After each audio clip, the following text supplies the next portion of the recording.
All right, this is where the fun begins. The first thing I want you to install is Node.js. Now, in this course, we're not going to use Node. We're only going to use one of its built-in tools, Node Package Manager or NPM, to install third-party libraries. So if you don't have Node on your machine, head over to nodejs.org and download and install the latest stable version. Once you do that, open up the terminal on Mac or command prompt on Windows and run this command. npm I, which is short for install, -g, which is short for global. And here's the package we're going to install. create-react-app. We're going to use this package to create a new React app. Now, I want you to install the exact same version I'm going to use in this course, because in the future, there might be breaking changes and you might get frustrated if what you see is different from what I'm going to show you. So here, version 1.5.2. Now, if you're on Mac and you haven't configured permissions properly, you need to put sudo in the front of this command. So, sudo. With this, we'll run this command under administrative privileges. Let's enter the password. Okay, beautiful. Now, the next thing you need is a code editor. The code editor I'm going to use in this course is Visual Studio Code or VS Code. Chances are you use the same because it's a beautiful, lightweight, and cross-platform editor.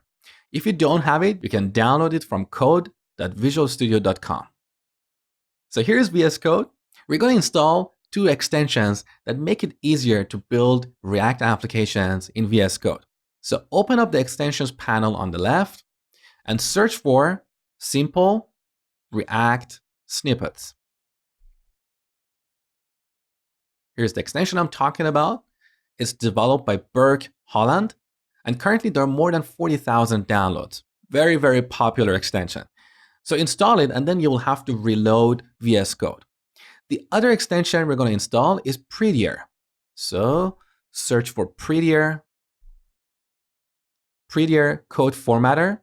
This one is developed by Espen Petersen, and currently there are more than 2.7 million downloads. We use this extension to reformat our code.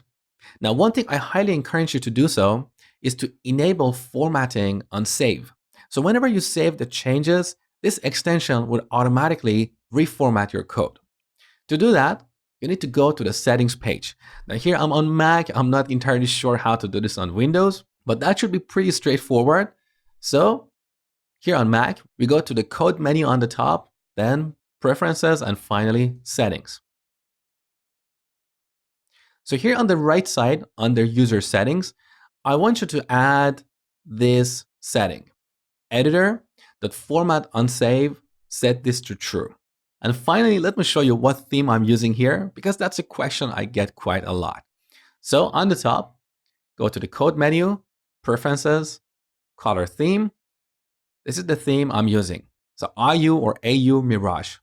So I leave it up to you to download and install this if you want to. Next, we're going to create our first React app.